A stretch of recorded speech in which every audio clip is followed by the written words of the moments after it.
Hello, everyone. Welcome to Monday Live with Alan and Greg. And today we've got our guest, Joe O'Malley, also known as Tootight Lautrec. So if you are in the comment section, drop by and say hello. Hello, James Holder. Hello. Good evening. Yeah, James Holder was a guest. Oh, man, must have been over a year ago now. Oh, yeah.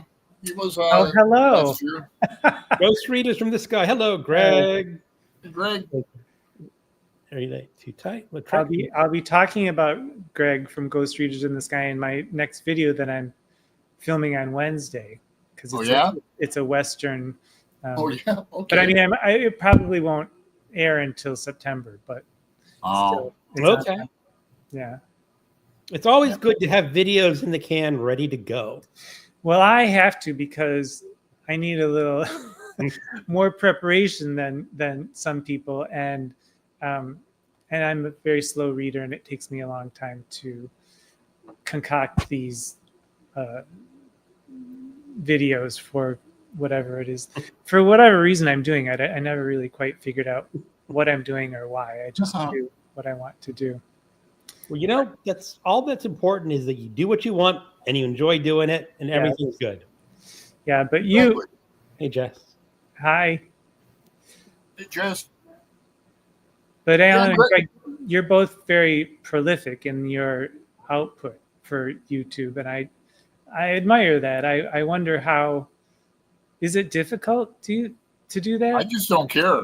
I don't give a rat's butt, you know.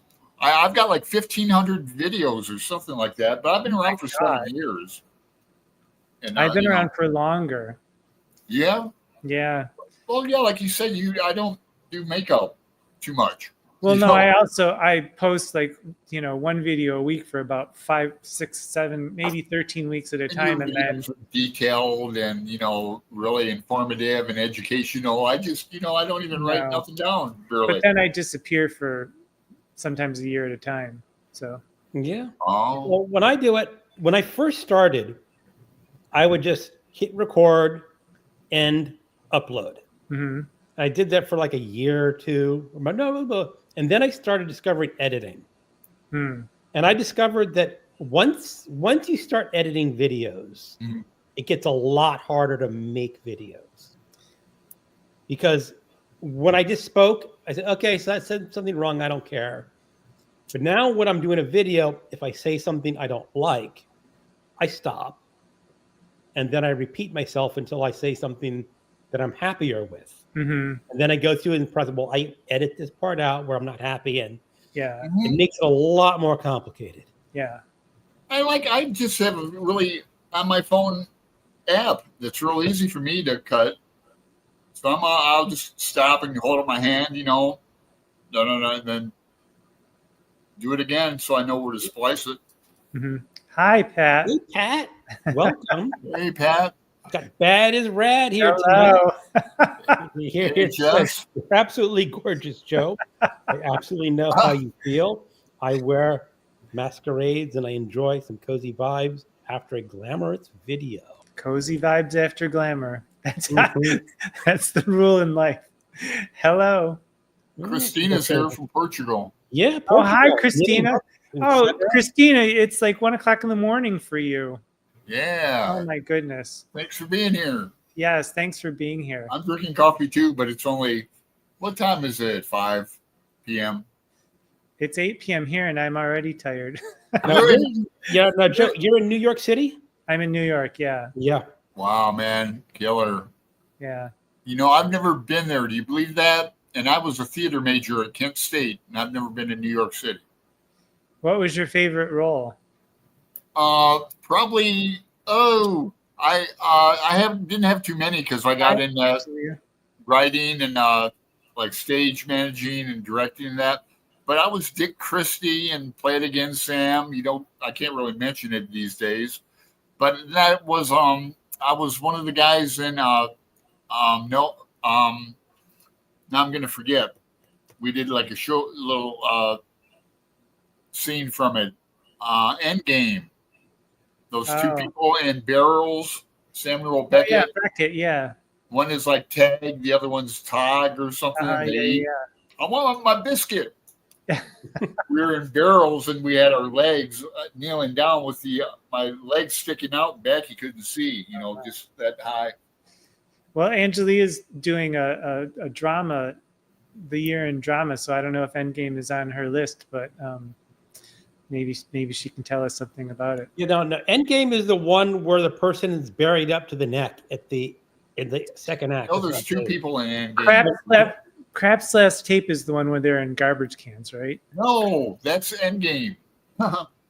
There's one where they're buried up to their neck. One woman is buried up to her neck. That's Happy Days. Happy Days. Happy Days. I took it Hello, back Angelia. She's right here right now. Seminar workshop.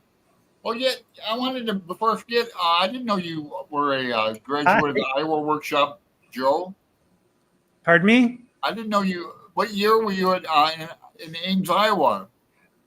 At the workshop? It's Iowa City, Iowa. Oh, it is? Ames is Iowa State, but the University of Iowa is. For the workshop? Yeah. I was there in like 29 BC. Now you're talking like my time. Around just before the new millennium. So. Okay, that's. 98 to 2000. We go way back longer than that. But that's cool. Did you enjoy it there? It was interesting. So I grew up in Detroit, and I moved from Toledo. Detroit to Boston. And moving to Detroit to Boston was like moving from a garbage can into a movie set. And and I lived in Boston for 6 years, and then I applied to Iowa, not thinking that I would ever get in, but I did, and then lived there. So I kind of fled the Midwest to go east, and then was thrust back into the Midwest, which was a very weird, into the deep Midwest, which was a strange place to be culturally, but also it was going into a place, it was kind of like, it's a top tier place, and I'm not a top tier kind of guy. I'm kind of it just was very difficult to, all these people from Harvard and Yale and Princeton and Stanford and UCLA. And then there was me and, a couple of other people. And so it was very good, and it was competitive. And what was great about it was that I felt like an artist being there, and I was treated like an artist, and that had never happened in my life before. I never had the balls to kind of consider myself an artist. And at Iowa, you were it was just taken for granted. You were an artist, and you need to deal with it. And you say, like, as a writer, you never felt like an artist, or you mean? Well, yeah, I always felt like a fraud, because I would write stuff, and I don't know, I don't quite know how to describe it, but you write and you write and you write, and you write very poorly for a very long, or I did for a very long time, and then you send things out and you get hundreds of rejections, and you think, well, I suck, and okay, but I'll just keep. I'm too dumb to know when to stop, so I just kept going. And then I got kind of in the same period of time, I got 2 stories accepted, and then I got into Iowa, all kind of in a 3-month period. And I thought, well, maybe see, this is the thing. This is the danger. When you get something accepted, you think maybe you don't suck, but getting something accepted doesn't mean you don't suck. Like I've read lots of stuff that sucks. And so, but I thought, well, maybe this is worth pursuing, and I did. And my take on going to an MFA program is that, will you become a better writer when you leave? Maybe, maybe not. But if you spend 2 years thinking about writing and writing and writing and writing and talking about writing with other people who are doing the same thing, will you be a better writer? Still, maybe not, but probably you'll be better. I don't know, but you'll be better off than you were when you entered.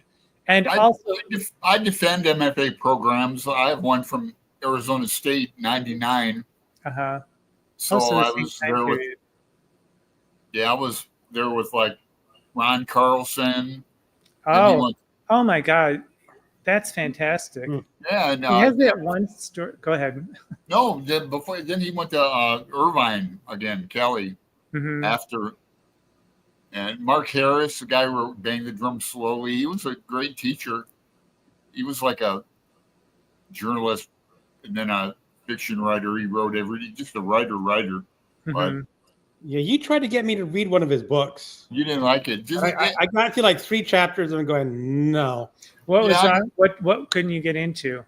It was an epistolary novel. Harris wrote 2 of them, and they're kind of funny. I thought Greg would like it. I think I gave you the wrong one though, or The DNF'd one you. I didn't like. The one that you didn't like. But Mark Harris wrote a lot of baseball, like Bang the Drum Slowly. He wrote then the screenplay for it. But he was like a writer's writer. He's been dead for 30 years. As all good writers should be. Yeah. But I'm from Toledo, Ohio, so don't disparage Motown too much. I last time I was back was like 2017, but we went to like messed around. I bought a vintage, 2 vintage bicycles. Me and my a girl, a Huffy bike, and not to forget hers, but it was vintage. It was cool. But I had to go up to 8-9 mile. But yeah, Toledo, I defend Toledo a lot too. I had a good childhood growing up there, and we call it South Detroit, But I remember Willie Horton playing for the Tigers and going up there. Hell, my grandfather, the old stadium, Tiger Stadium. Yeah. The one that tore down finally. Yeah, that was right near where I went to school. I mean, at Wayne State University is right near there. Ah, yeah. And I lived down there for a while. I lived on Woodward and right across the street from the Detroit Institute of Arts after I graduated from college and could afford to live on my own. Mm-hmm. Okay. Well, we have a question for you, Joe. And this sort of segues into the only regular feature of our show is we ask our guests, what are you reading or what have you read? And so Bat has added her own question. What is your favorite color? And what is your current read? Well, my favorite color is orange for some reason, but my favorite color to wear is red. So I guess that's 2 answers. But I don't like orange. You know why? No. Because Well, of William the Orange. Yeah, Protestant. So I like orange because I have an orange cat. So okay. So I will definitely defend the color orange. Okay. Plus, in the joint, I make you wear orange all the time. Orange is the new black. My father was a prison guard, so. Oh, really? Whoa. Yeah, he used to take us. There are 4 boys and 2 girls in our family. He used to take the boys to the Detroit House of Correction. Wow. And to get our hair cut. And oh wow. So that was pretty wild because you'd walk in and it'd be the clang, clang, clang, because you had to go through the doors, and it was kind of a trip. But at that point, it was kind of the Jackson was the maximum security prison, and DeHoco, the Detroit House of Corrections, was the lower security. So it was more like vagrants and drug users and people with less time to whatever. So I don't recall them wearing orange, but could have been a monster's ball. I think if you went the family tradition of employment. Yeah. No thanks. Yeah, no, God, that'd be a trip. Those old prisons are Jackson and like Florence in Arizona is where Stir Crazy with Richard Pryor and Gene Wilder was filmed back in the day. Yeah. Well, Joyce Carol Oates wrote that story. What I learned something like What I Learned on My Summer Vacation, or What I Learned at the Detroit House of Correction, and something. It's a famous story by Joyce Carol Oates, which I just reread for some reason. Is that the one about the teenage girl? Yes. Psycho? Okay. Yeah. I read that about a year ago when I was doing a list of the best stories of the 20th century. Yeah. It did not finish high on the list for me. Well, I mean, I liked it because it's Detroit and Dihoko. And so, and also, I mean, I was trying to get back into Joyce Carol Oates. She is pretty phenomenal sometimes, but she writes a lot. So it's hit or miss. Prolific. Yeah. I like we're the Mulberries, or no, what's it? Not the Mulberries. Mulvaney's? I think it's Mulvaney's. Mulvaney's, yeah. Yeah, I read that. I read her old stuff too. You're talking. What's the oldest one about? A couple of girls sitting around talking. That's an ancient short story of hers. That's not. I'm butchering the title, but Where Are You Going? Where Have You Been? Or something like that. I've read one book of hers that's now out of. It's called The Assassins. Mm-hmm. It's written in like 70. It's all this 70s weird political stuff, and it was really interesting, but I don't think it aged very well. Yeah, she is very interesting. But in terms of my current read, I'm doing or Tootight Lautrec is doing. I speak of Tootight Lautrec, who's right here behind me, in effigy form, and one of my lip sync people, Sister Mary Rosebud. But Tootight Lautrec is doing a series on Pulitzer Prize-winning novels that I've never heard of, and there turns out there are quite a few. There are a lot of them. Yeah, and I'm skipping over ones, even if I know the author's name, I skip over it. If I've never heard of, or if I know the author and I haven't heard of the book, I don't care. I skip over it. But I have to not have ever heard of the book or the writer. So my current read I just finished, and it's what is it? I'm filming on Wednesday, so I should remember. It's Honey in the Horn, which is kind of a Western. It's more Pacific Northwest. And that's why I'll be talking about Greg from Ghost Readers in the Sky. I've never heard of Honey in the Horn. You have heard? No, I said I've never heard of it. No, nor have I. So even though I have a list of like the winners, and I often said I'm going to read them all one day, but it's I don't too much. It's too much. Also, I started out kind of. I've posted now, I think, 6 videos in that series, but all of those books were maybe 200, 250, 300 pages. The last few have been like 600 pages, 500 pages. Ouch. And like one of them, which I filmed it, but I haven't posted it yet, is one of the worst books I've ever read. And it's not just that it's long, it's that it's all exposition for really no reason. And so yeah, that's my thing.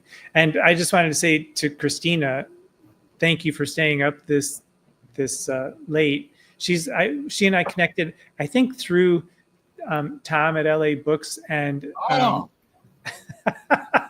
thank you, Craig. But she and I connected about knitting because we both knit, and she talks about knitting and books on her channel. So, and she's very insightful in her discussions about literature. So, yeah, I've known her for a few years. I don't know how we met exactly. She'd have to tell you. I can't remember. Yeah, she's been popular in August and that though. But you were talking about like all the Pulitzer Prize winners. I tried to be a little less ambitious and do the National Book Award winners because there's a little bit less. And I started off, and I know the first National Book Award winner I really like, but it's never talked about anymore. It's called The Man with the Golden Arm by Nelson Algren. It's 1936, right? No, it's not published. He won it in 1950, so I think it was actually published in 1949. Because the one I just read, there was a list of people, and it said whoever this person was the first National Book Award. Maybe it's a different prize though. They had earlier National Book Awards. Like they revamped it. It came out. Well, that's what, I use Wikipedia, so I do too. I mean, come on.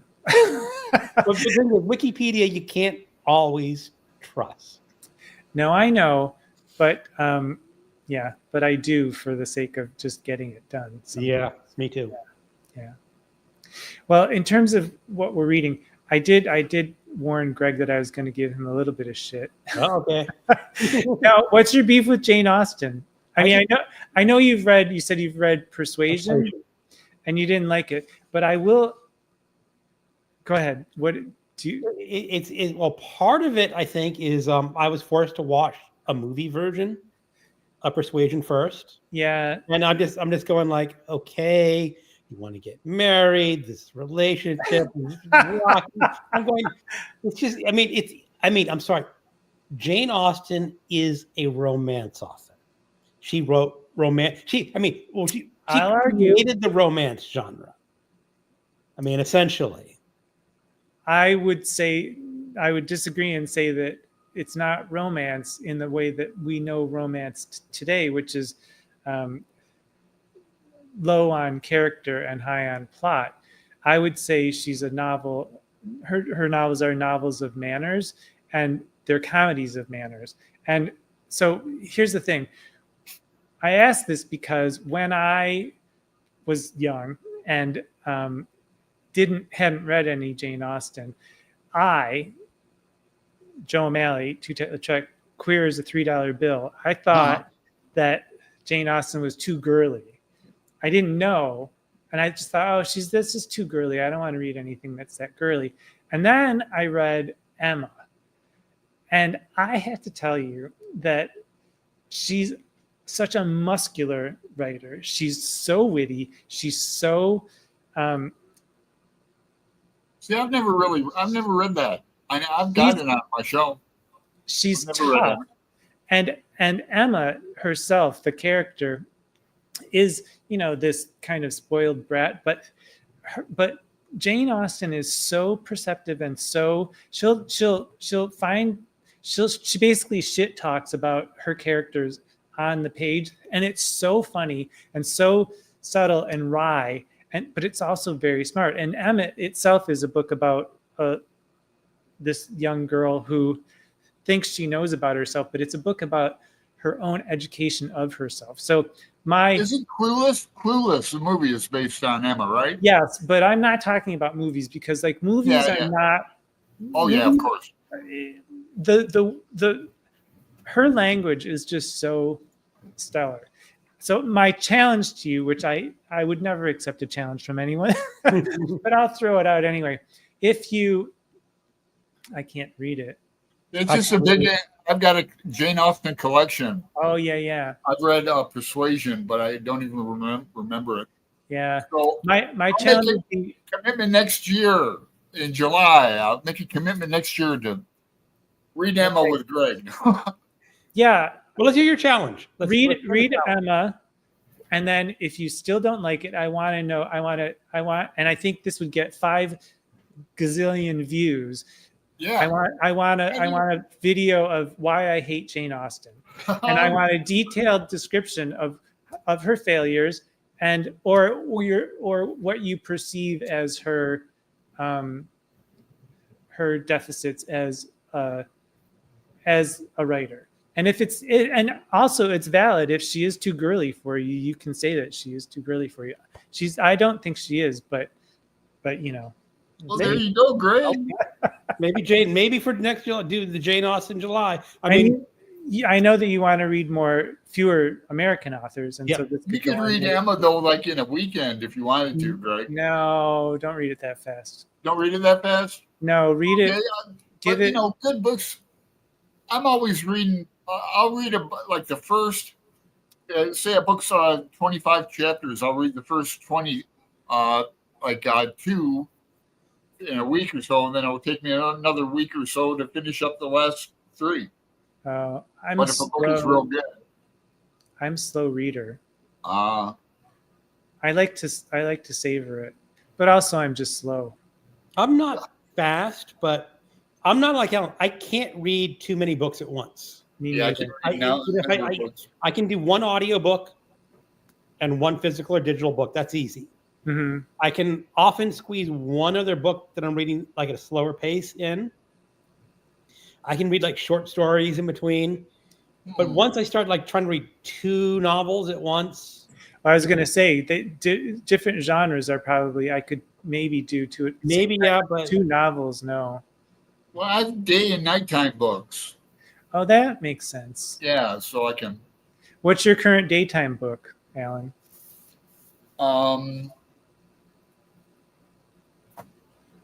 You might like this. Do you know the I've Had It girls? No, I've Had It. Jennifer and Angie, they got a podcast. Life is a Lazy Susan of Shit Sandwiches. It's a you'd love it. I'll send you a link. I'm surprised you don't know them. They're anti-Trump. I don't know. They're funny. They're funny. Yeah, they're for patriots, black triots, gay triots. They're just fun. I think they're funny. I watch them they just got 1 million subscribers. But I watch a lot of anti-Trump stuff in the morning. But to start your day. Yeah, I do. Well, I get up early.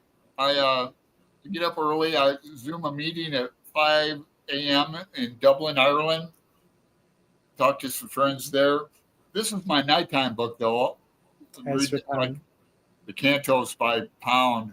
I know Greg kind of bailed on that. Right? Yeah, I was trying to read it, and it's just so much Greek mythology that you have to stop and study every other line.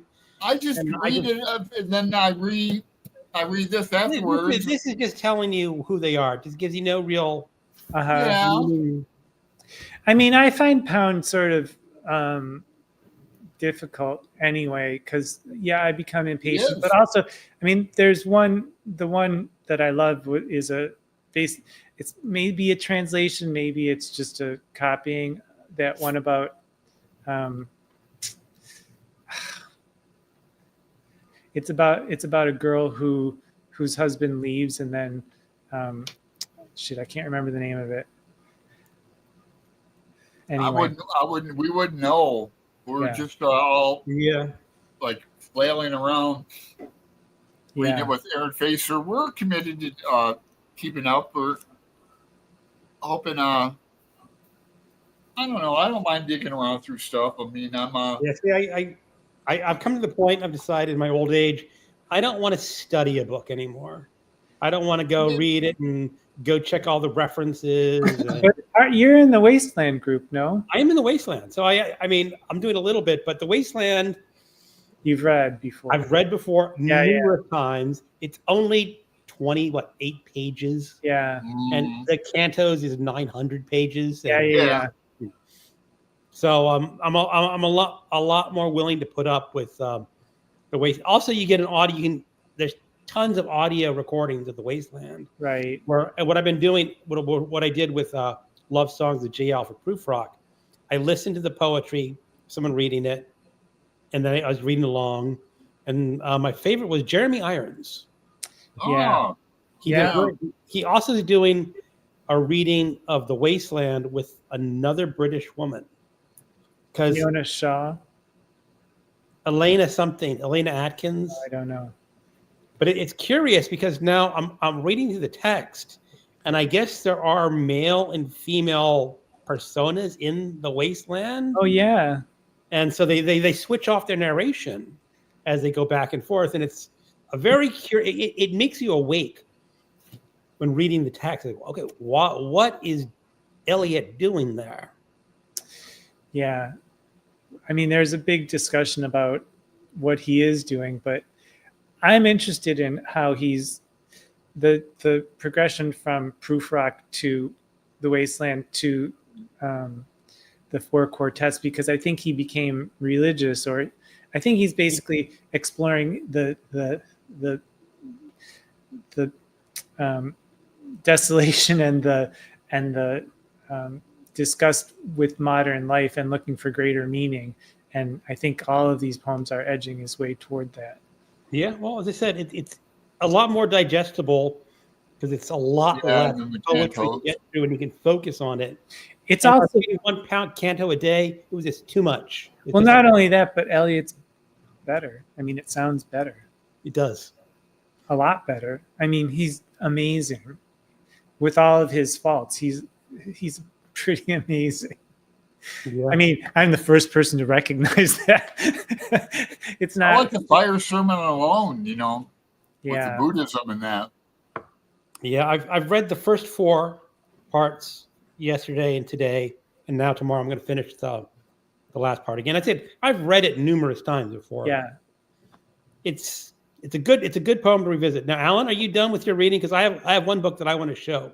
I haven't really started. I mean, I was going to mention I don't read all like hard books. I'm buddy reading this guy Mark Billingham. He's a crime fiction writer from Britain, really popular over there. He's really prolific. So I'm buddy reading with Mick. His channel. Mick has read a book. He's got like 43 subscribers, but he's a nice guy. We got to know each other a little bit in the John Berryman group I ran. Oh yeah, I crapped out on that because I got sick in the middle of it. But go ahead. Yeah. Oh no, that's all right. You know, like they say, Berryman's not going anywhere. I'm really behind though in my like groups, so I'm just I haven't commented in the Elliott group, and I'm barely keeping up in the Faulkner in August. Yeah, so I'm just lucky we have some good people in the group on that. But yeah, that's about. I think all I've read. Oh yeah, I've got a secret Steinbeck group. We're reading Winter of Our Discontent. We're actually going to do a live on tape Zoom Thursday. I'm going live twice Thursday. Cool. But, yeah. I'm not going to mention and embarrass who's in the secret reading group because one's a commenter extraordinaire. But anyway, back to you. All right, cool. Because Alan, it's funny when you talk, you read anti-Trump books or not anti-Trump videos in the morning. And if you are an anti-Trump person, if you are politically left and progressive, you will absolutely enjoy this book. Oh, I've read him before. He's funny. Carl Hiaasen. Yeah. He's a comedic author out of Florida. Mm-hmm. And he thinks Florida, I don't want to read books about Florida. But he's a lifetime resident of Florida. He absolutely loves the native environment of Florida. Sure. And he absolutely detests developers.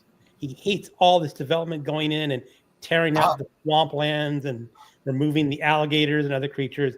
So a lot of his characters are, let's just say, militant environmentalists who may bomb a development site, and they're the good guys. But this one starts off. Now that had to be your group in-person group book, huh? No, this is not. I just picked this up. Oh. But it starts off. What was the guy's name again? I finished reading it a couple days ago. And you know how character names slip your mind so quickly. Yeah, he has a series probably of that. Yeah, Dale Figo. He is an ardent white supremacist. Oh my God! He's so stupid. Not even the Proud Boys will allow him into their group. And in the story, he was part of the January 6th riot. And he decided he wanted to smear dung on the bust of General Grant. So he found a bust, but he got a Confederate general. And one of the Confederate generals who was really pro-slavery. So all the white supremacist groups hate this guy because he got caught on video and it's everywhere. So he's trying to recruit and make his own group. of white supremacists. And then there's a dirty Republican politician who sort of resembles Matt Gaetz in many ways. Uh-huh. And he's young. Wow. He's getting secret funds because he wants to take over an old age home on voting day to make sure they all vote the correct way.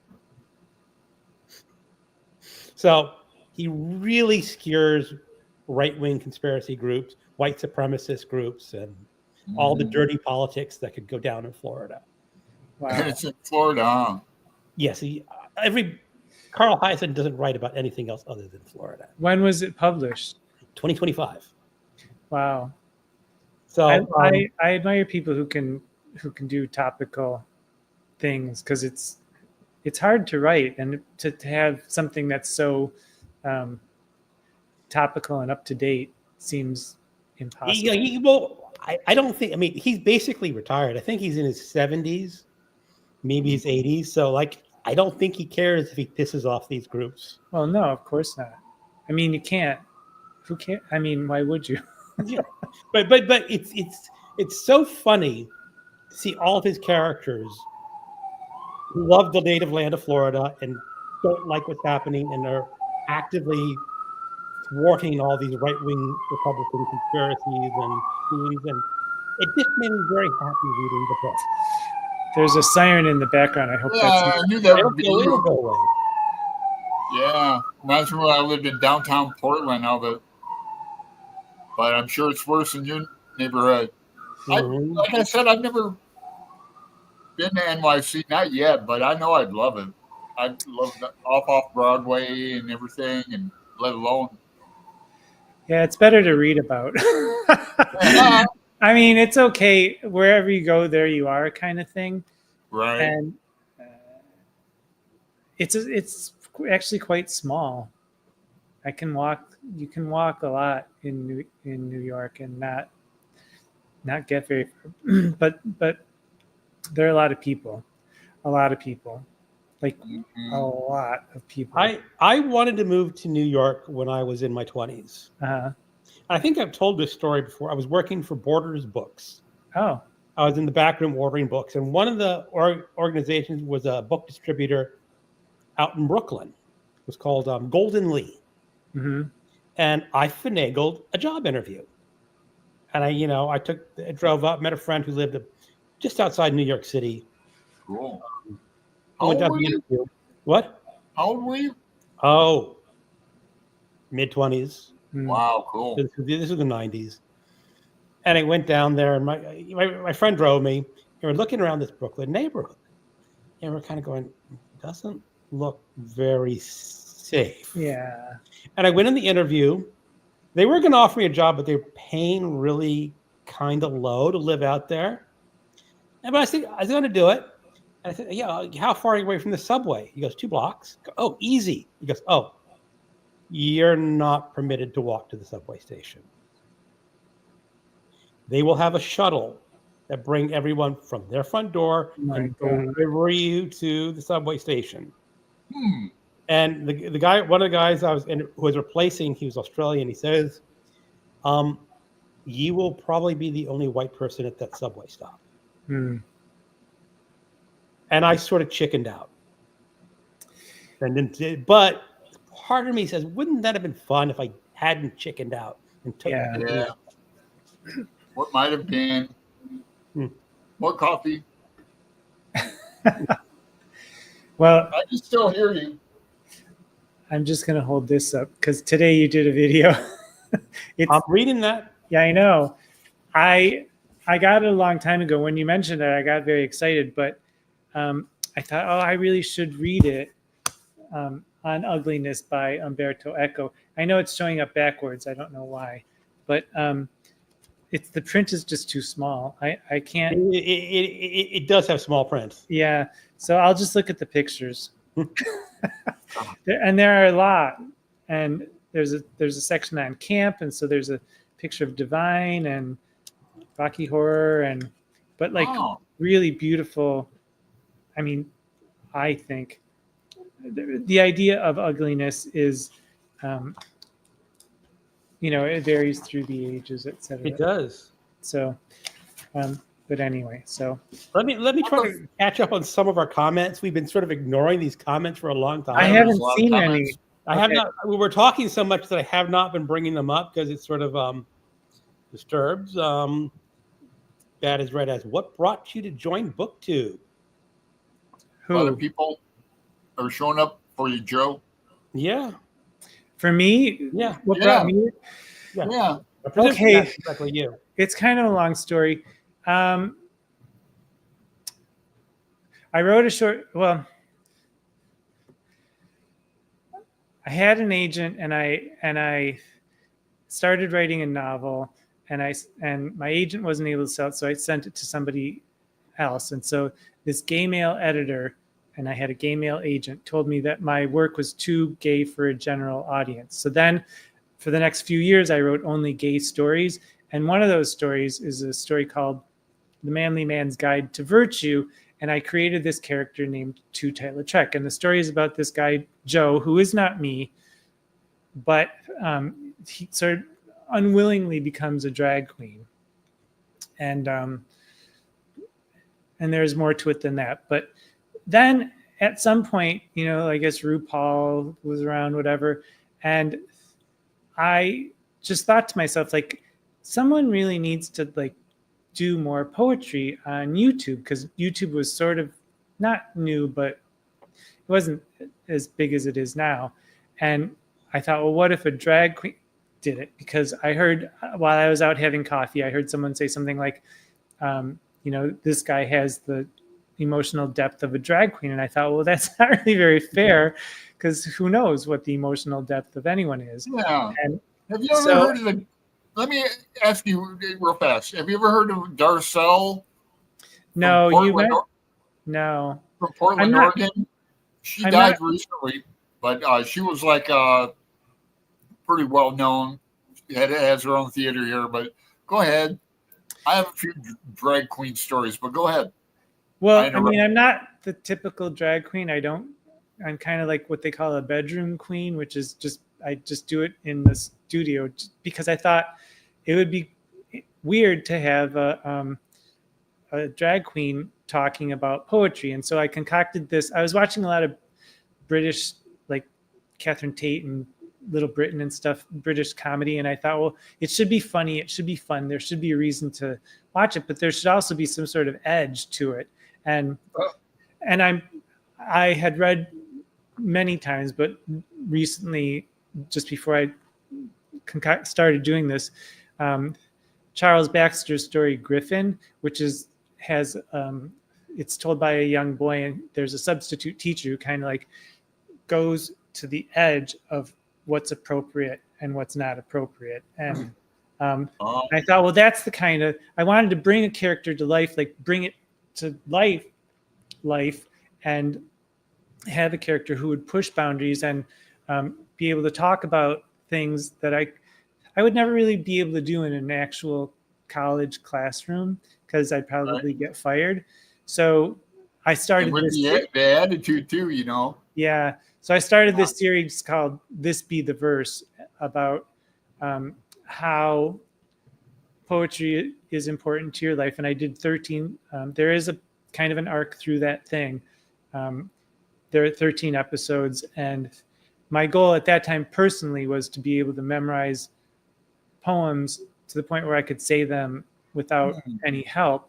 And so I would do 3 poems, a video, and talk about them as if I were in the sub basement of PS 75, the Emily Dickinson School, as this character, Tootight Lautrec, who is supposed to be, she's a French chanteuse who can't sing and can't speak French because of a gag reflex problem. And so she's returned to the oldest profession in the world, which is, of course, teaching.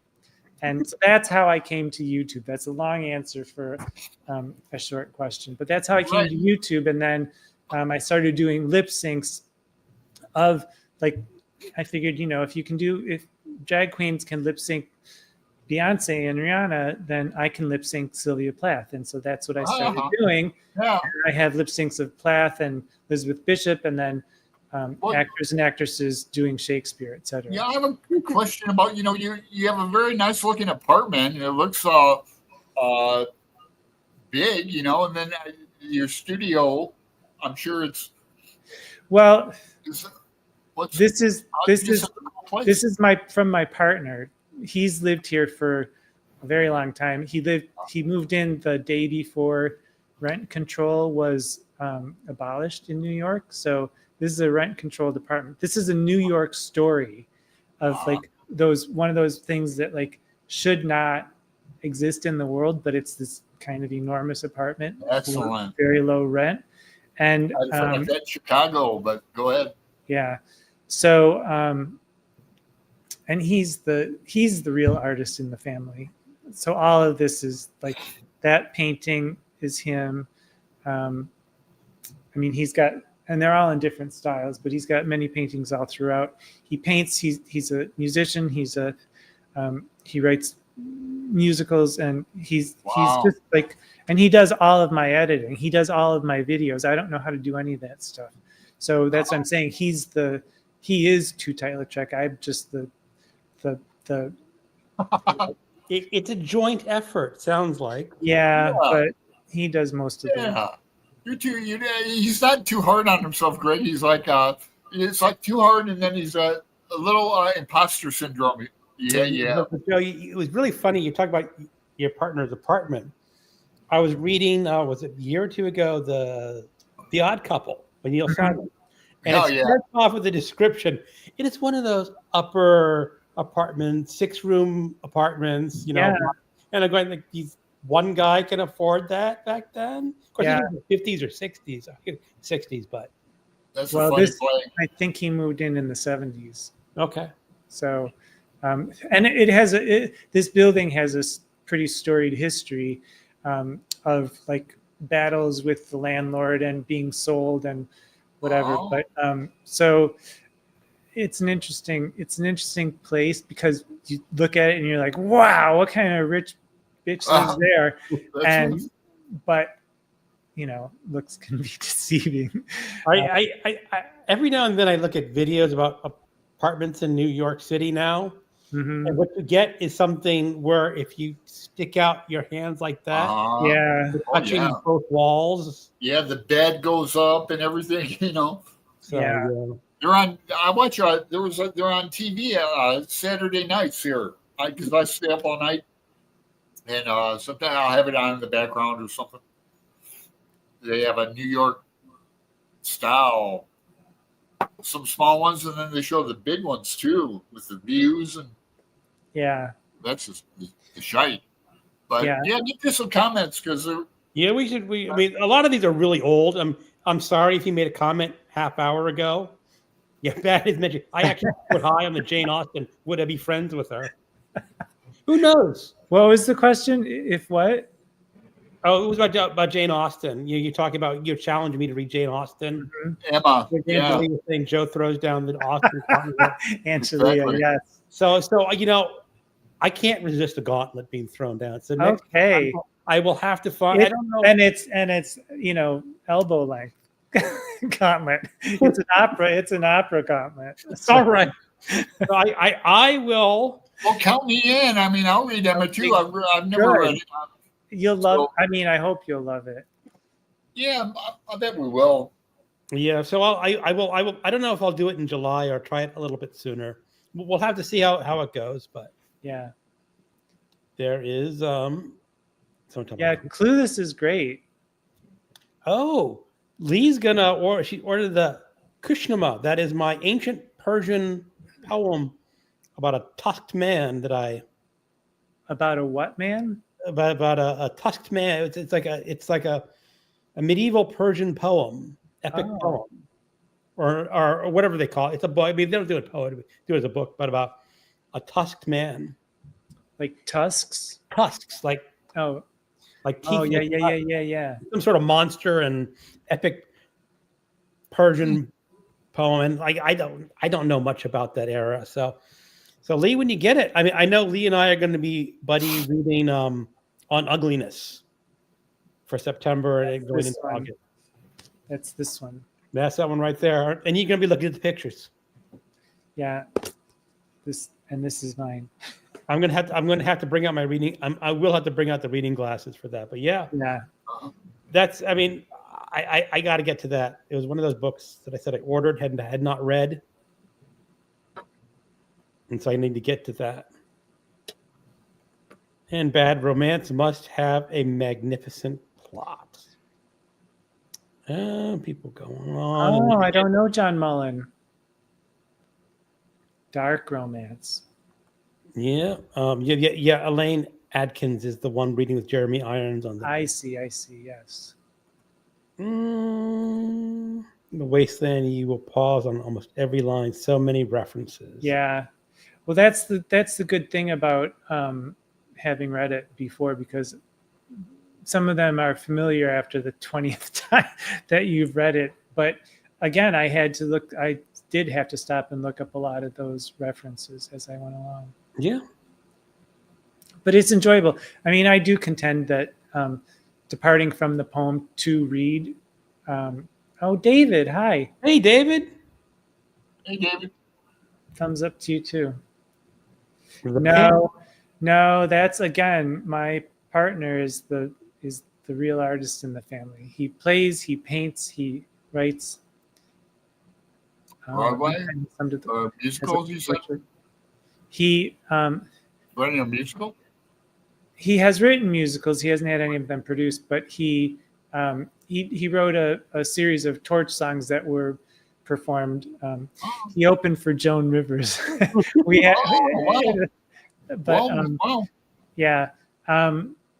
But yeah, I mean, he's multi-talented. If I got to New York City, I'd be dangerous.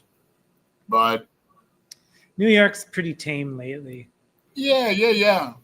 I would love it, but need that De Niro, need some money. Yeah. Need some monies. Oh, here's Marcia's read Carl Hyacin. He was a journalist. Says when you move to Florida, you're either running towards something or running away from something. Yeah. There's a YouTube channel called Hello Liminal Spaces. There's a YouTube channel called Crime Pays but Botany Doesn't.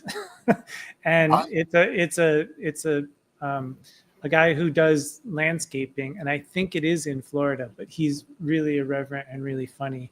And it sounds like people in the Carl Hyacin book who are in love with the landscape and but don't really care for the. Maybe it's Texas. Maybe he travels around. Maybe, I don't know, but the Carl Hyacin is such a funny author. If you have not read him before, I recommend starting with a book called Native Tongue. Okay. And he has an earlier character, his earlier books, who was once a governor of Florida, who got so disgusted with the politics that he just walked out of his governorship and into the Everglades and became a homeless militant environmentalist. Wow. And he appears up in books where you have developers trying to secure this land, and he thwarts them. And in Native Tongue, there was some people who put a tracking collar on a panther in Florida, or whatever the big cats are in Florida. And he got the collar off the big cat, and he's wearing it around his neck. So all the people tracking this panther go, what is this panther doing all over the place? Wow. And in this book, he has this huge amusement park, which he does not name Disney for copyright and legal purposes. Right, I'm sure. But it's Disney. And he's just doing these horrible things in Disneyland. Pretending to be a panther running around. Pretending to be a panther. And this is his first book. No, this is not his first book. It's like his third or fourth book. Oh, okay. But he's absolutely hilarious. Oh, good. Hey, Chris, Liminal Spaces. Chris. Hello. Good to see Chris. We're saying hi to Chris. Hello, Roz. Oh, Roz, it's late for you too. Yeah, Joe. Hello. Yeah, I don't know. Either Roz or Brian, and he's here too, turned me on to Tootight.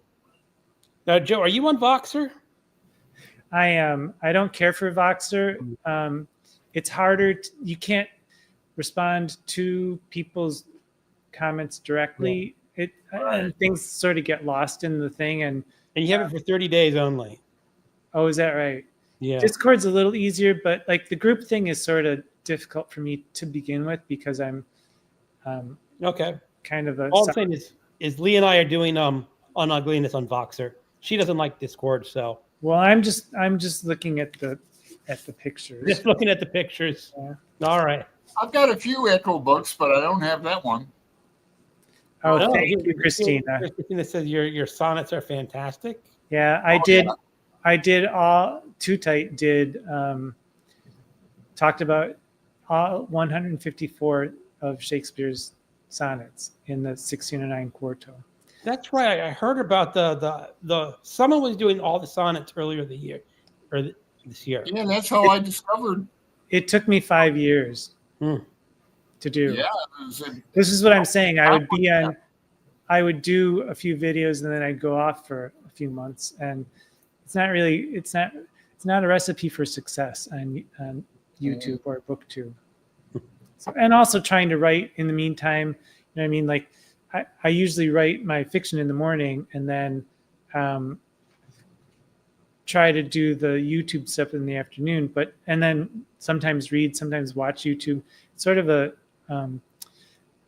it can be a little bit overwhelming at times. And that was the other thing during the Berryman group, I had because my book is coming out September 9th, I had all these editorial things that I had to do during that time, and then I got sick as well, so I kind of crapped out of the Berryman group. Do you want to plug your book? I mean, you're welcome to plug your book that's coming out. Okay, well, actually, I just got a copy today. It's a very strange size. It's a small little thing, and it's quite thin. And I didn't. Oh my gosh! And I hadn't even looked at it. But yeah, it's a hardcover. I don't really like hardcovers, to tell you the truth, but whatever. Hey, you're getting a hardcover published. That's good. Yeah. I have nothing to complain about. So it's backwards in real life for me. It's not. It's only because you're looking at it. I see. Hold this up. No, it's normal for me, but it depends on how your camera's set up. Yeah, it looks perfectly normal to me. So it's about the year in the life of a family after the mother dies in a drunk driving accident, and she's the drunk driver. So it's 6 chapters. Each chapter, it begins a year out from the day, and each chapter is each family member's experience during that year, and it goes back to the day. And it started out as stories, but something about that family stayed with me, and I couldn't.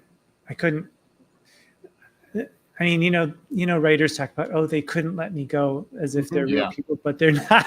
I mean, I guess I couldn't let them go because something haunted me that I was trying to get to, and I guess I did. I don't know if I did. I hope I did, but you don't like Jane Austen. I don't know if you're gonna.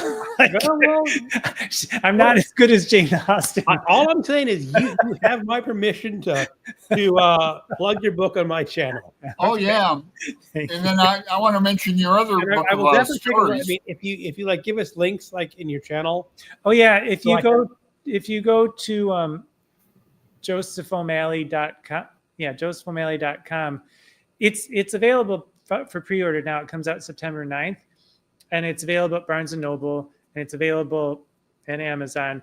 But there's also a link for bookshop.org, which if you get it from there, I think you get a little bit of a discount. And part of that money goes to support local bookstores. So those are 3 ways that you can get it. Or you can go to your local bookstore and ask them to order it, and that would be great.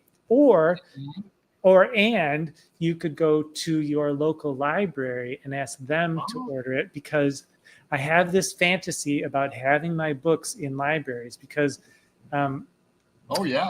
I don't know if you've ever seen Philadelphia I'm going to Story. look it up for just a second. I'm going to Yeah, go. and I want to plug your other book for too. a second. Oh, and I also found out because in a trip down Vanity Lane, I Googled Joseph O'Malley, Starlight and Moonshine, and there are links for getting it in the UK and in Portugal, Oh, in excellent. Brazil, Wow. in Australia, in Malta of all places, Wow. and in Canada, obviously too. But so it's kind of weird to have. I mean, I don't know. It's nice. It's nice to have a book. I hope people like it, and that's all I can really say. Maybe Your book of short stories is called Great Escapes from Detroit, and that's available right now for $11.98 on Amazon. Yeah, or you could go to Cornerstone Press and get it from them directly. But yeah, those are all located in Detroit. Oh yeah, this takes place in Detroit in 1980. So my favorite decade. I'm going to be filming on Wednesday. I'm going to be doing like on Tootight's channel, but I'm just going to be me. I'm going to say I'm Joe O'Malley and I wrote a book, and I'm doing a playlist because there are lots of music references that range from classic jazz from jazz standards to punk rock, and so I'll be doing a playlist for that. I don't know. It's hard to I'm not going to be having a reading in real life because my publisher is a small publisher. So I'll just be promoting it on my own, and I'm fine with that because I'm kind of a recluse anyway. So that's good. But yeah, my other book is Great Escapes from Detroit, which is 9 stories based in Detroit, or 8 stories. I don't know. It's been a long time. Yeah, I mean, we were both missed about we should have got it and read those at least, but well, this isn't out. This is going so fast. Yeah, this isn't out till the 9th. But Greg, on one of your videos, you said that you wrote short stories too, but you stopped. I stopped when I was around 29. Yeah. Do you ever get the itch? I tried it when Garbaga's first anthology was coming out. I had a story in myself. I'm going to start writing it. And see, my problem is I start writing a sentence down, and I go, okay, I can improve that sentence. And then I just mire down. You're like that character in The Plague. You know that exactly like that character in The Plague. Go ahead. It's just too difficult to write, and we can do other things, Joe. Yeah. That's the thing. But Alan, you write too. You can't. What? You have to write. That's true. I do spend most of my time writing, but you also write mostly poetry, right, Alan? Oh, yeah. I have a MFA in creative writing and poetry, but I used to write short stories and publish them too, like horror ones. Mm-hmm. But I got a lot more rejections But I got of course, so do I. But I haven't written anything. I do more drawing these days. I like to do drawing in watercolors. But I published a couple times with the Stygian Society, and they paid me $50 for one. Yeah, pay is always nice. But 40 for 2. Yeah, so I get a kick out of it. But I don't know. I like my booktube hobby and keeping up with my friends and stuff and reading and playing guitar. Yeah. I used to play harmonica a lot too. I'd like to. I'm a home person myself. I'd like to get out there though with I do go to this music shop, mostly guitars and that. It's a small neighborhood shop. Mm-hmm. But I could put up a shingle my name and see if I could play harmonica in a blues band or something for fun, garage band. Mm-hmm. Get out there with real people. But There are so many things to do, I guess. Yeah. I guess I journal. I picked up some more. I just finished put a journal away because it's filled up. I write like Beckett did, just like one side of the page and I flip it over. Yeah. But just ideas and that, kind of like a diary. And Greg, you're I can't throw down a writing gauntlet for you. I don't. I think my time is past. I see. To be a writer, it's like you go to the train station, your train's gone. Bye, train. Well, see, I'm just too dumb to know when to quit, I guess. So I don't know. I don't really like it anymore. I mean, that's writing. That's you should enjoy it, but yeah, if it's causing you agony to write a sentence, Yeah, that's true. You're old school, Joe. Like I like the way you published and all that. And that you don't do it indie and do you or yeah. I didn't. I mean, it's sort of indie because the first one is a university press, and this is a smaller press. I guess it would be called indie, but it's not self-publishing because I just couldn't. I mean, I don't know. I just figure I want other people to do it for me. I guess I'm lazy is the thing, but also, me too. Yeah, I mean, it's a new age. I was writing in the 90s and that. Yeah.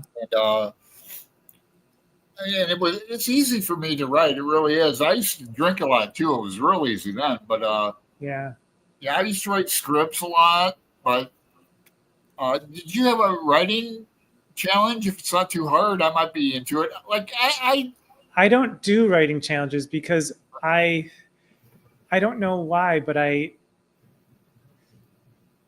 never written that way, and I always find them. I don't know. Because just write. That's my challenge. Right. One time there was I could go get it and show it. Brian at Bookish has read it. They said write a horror story like with a frog in it. And that. So I wrote one that takes place in the Civil War. About a black guy goes frogging, frogging for frogs to eat and stuff. And Lincoln shows up. It's a weird story, but it was a contest, So I like the writing sprints. Like I look around in those. Holly Rhiannon from Stygian Society does them. Mm-hmm. So I'm like a lurker, but it sounds like you have a definite habit, writing routine in the morning. And yeah, I mean, I do have a writing routine because that's the only way I can. I mean, first of all, it's hard to describe, but like, it's my time, and also, Tootight's thing is pay attention, and that's what and that's real. Like my burden is that I feel I don't pay attention enough to the world, and so when anything strikes me, like the best time for me as a writer is when I see something and I think, I wonder what that's all about, and then I wonder what that's all about, and then I may use that as a starting point either for a character or a situation, and just noticing that. And after a good morning of writing, I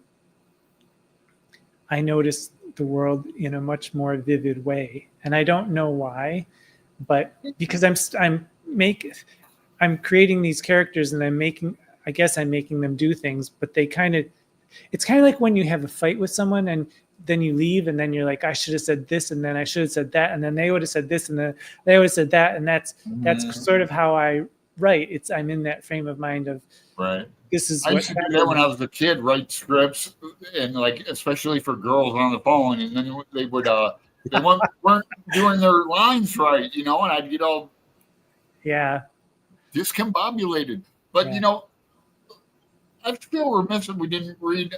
We'll make a promise next time you're on the show, like in a few months next year, we'll have read Emma, and we'll read your book as well. Okay. And you can trash it if you want, because I'm kind of interested in bad reviews. Not necessarily of my own, but I like bad reviews because I think I can learn more from them. Not of my own stuff, but you can do it if you don't like it. But I don't have to reach too far down to bring out my my critic, so. Yeah. Well, I'm going to be giving a very bad review for a book probably this week. Okay. I'm loving it. I love it. I read it for Garbagist. Uh-huh. It is a subgenre of fantasy. It's called harem lit. I love it. Harem lit is the whole idea is you usually have one male character who has multiple female partners in a relationship. Uh-huh.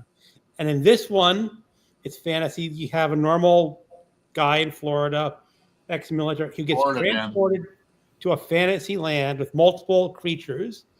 But the ones he encounters are goblins. And these are basically short, green humans.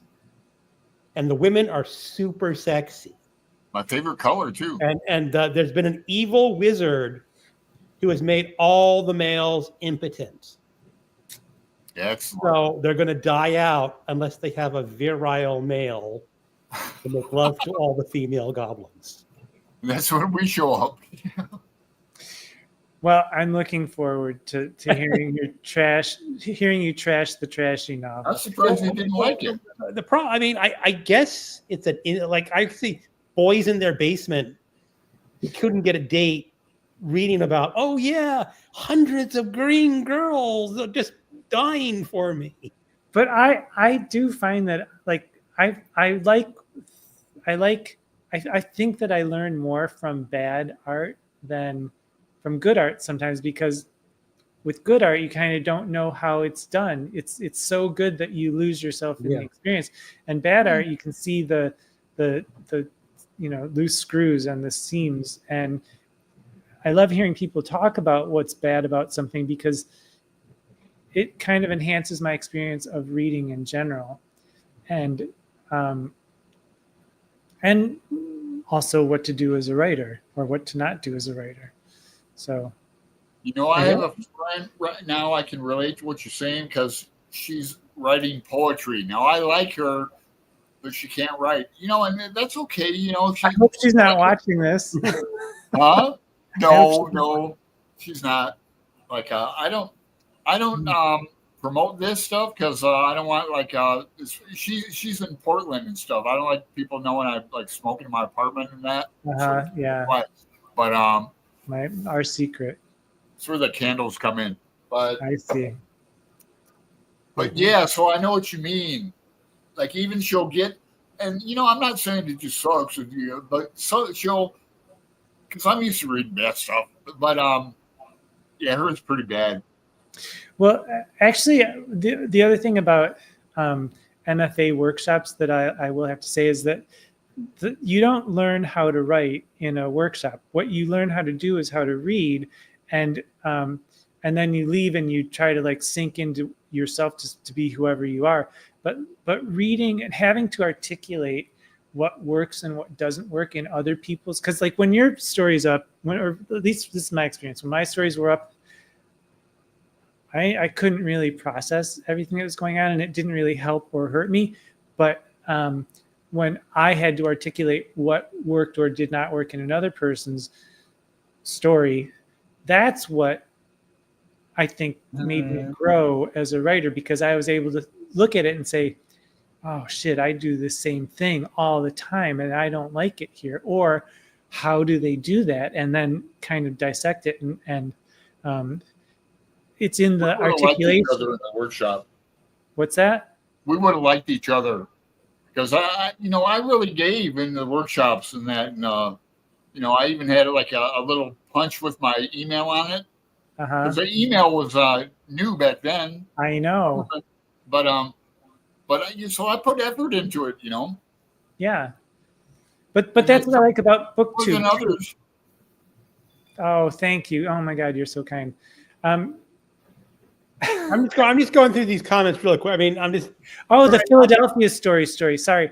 So Katharine Hepburn and Cary Grant. It's an amazing movie, but also Jimmy Stewart. So Katharine Hepburn plays this rich bitch, and Cary Grant is her ex-husband, and she's going to marry somebody else. And so all the news people descend upon the compound to get the scoop on the wedding, and Jimmy Stewart is one of the reporters, and she finds out suddenly, and then once his cover is blown, she's like, what's your deal? Like, why are you doing this? Why are you here being a reporter doing this trashy shit? And he says, well, actually, I'm a writer, and I wrote this book of short stories. So she goes to the library that her grandfather founded and gets his book of short stories and reads it. And she's like, I get choked up when I said, she's like, I read your book. It's beautiful. And I thought that's like that's what I want, is for some strange kid to pick up my book in a library and think like, where has this been? This is how I felt with Winesburg, Ohio. Where has this been, and how have I never heard of this before? And so that's my like dream of how I want my book to be received. And so everybody go to your local library, even if you pre-order it, and ask your librarian to order it, because I did look. No, I have a small Virginia library, so they don't have a lot of the smaller presses. So don't feel slighted that my area of Virginia did not order that, but you can always ask. Because then it's free. That's what I'm saying. Like, even if you don't pre-order it, don't get it, don't buy it. See if you can get it from a library, and then I'll be happy, because the money, I don't really care about that. I just want people to read, and I love the story because I love it. I love this family. We'll put a link in your channel so we can all. I can't look at it right now because I'm talking on the show, but right. I have a link on all my videos for it because I'm because I'm a whore. Hey, I like Cary Grant movies, by the way. What was that other one? He did several with Hepburn. Bringing Up Baby, yeah. Holiday, and Philadelphia Story. Okay, I saw Bringing Up Baby. Yes, not the best one. That's not the best one. Philadelphia Story is the best. Holiday second. No, the Bringing Up Baby was the one with the tiger. I think it was that's Baby, yeah. Or is that a tiger or an ape? And Holiday isn't that a musical? Well, not with them. They're so athletic, and like Katharine Hepburn does this like fall from a ladder. It's just they're just amazing together. And I like Cary Grant and Hitchcock movies too. Oh yes, well, and with Grace Kelly and with woohoo! Oh, thank you. Yeah. Do I have any current favorite? What? Oh, wait a second. All right, I just want to make sure you see that Christina ordered it in Portugal. Thank you. October 23rd. Cool. Current favorite. Well, I started out the gateway drug was Plowshares. That's that's a famous one in Boston. And the story I was talking about before that started Tootight Lautrec was published in Glimmer Train, which is now defunct. Which is, I guess, in Portland, the Burmeister sisters, Linda and Susan. One of the stories in my book was published in A Public Space, which is published in Brooklyn, and that's edited by Bridget Hughes, who worked at the Paris Review when George Plimpton was still there. So those are among the top. Yeah, I've heard of Plowshare. Well, also Crazy Horse, which is now I've heard of that. It's Swamp Pink, or Swamp Ink is what it's called. I used to publish like in Adam Mind and On the Bus. Well, Hayden Sperry, you worked at Hayden Sperry, right? That's another one. Yeah, poetry editor for like 2 years on that. Thank you, Marcia. Good night. I should probably go too. All right, an hour and 20 minutes. So okay. I usually last an hour yes. 30 maximum. So How did you remember Hayden's Ferry? That's a Arizona State's lit magazine. Well, I mean, I've sent to them a number of times and never got. Well, I enjoyed working. I worked on. That's David. Thank you. Yeah, I like editing in that on magazines. Back in the day. What's harem? Harem, like a harem of women lit. That's the genre. This is the one he's going to trash. I'm gonna trash it. I wish I brought my Kindle because it's just the gaudiest cover you've ever seen. Well, I'm sure we'll all look it up. Yeah, for sure. It's like 99 cents on Kindle, so it's like might get me excited to write again.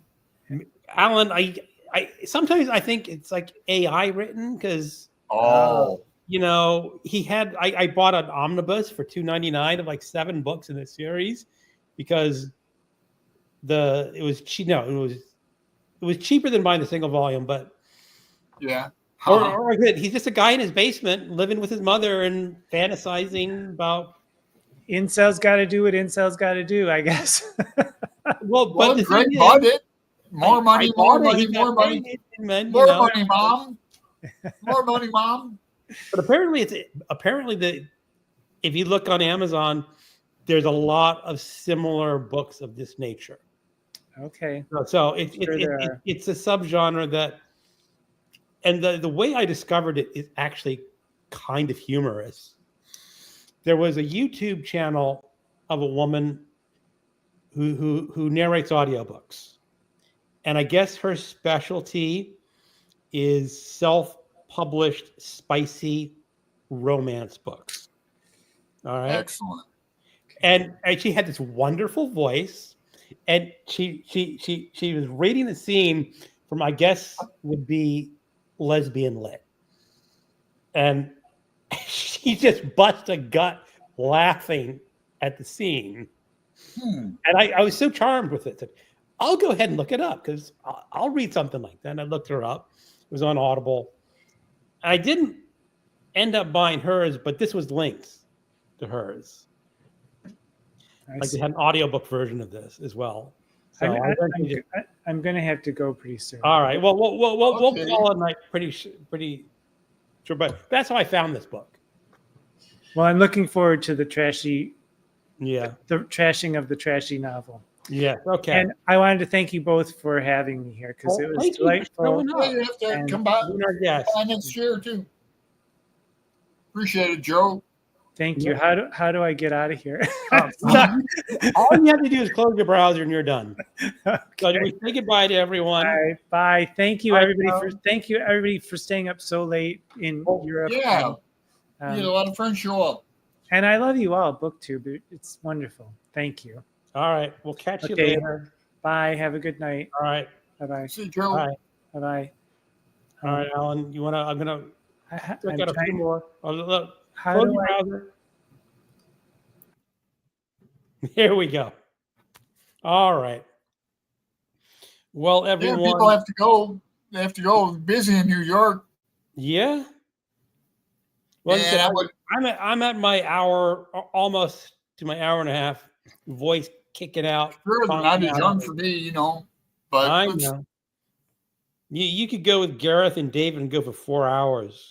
No, I can't go that long. I can only do like Elaine went. We went 2 hours, and I was the one who had to kind of shut it down after a while. We went 2 hours. That's my max. Yeah, I'm really at my limit. I like the hour and a half. So everyone in the chat room who's here, thank you so much for showing up. And it's hot here in Portland. Is it Hannah next week? Hannah or Brian? I'd have to get up and look. I'll have to go. For Faulkner in August. Faulkner in August. Okay, everyone. Have a great night, and we'll catch you all later. Yeah, thanks, everyone. Yeah, bye.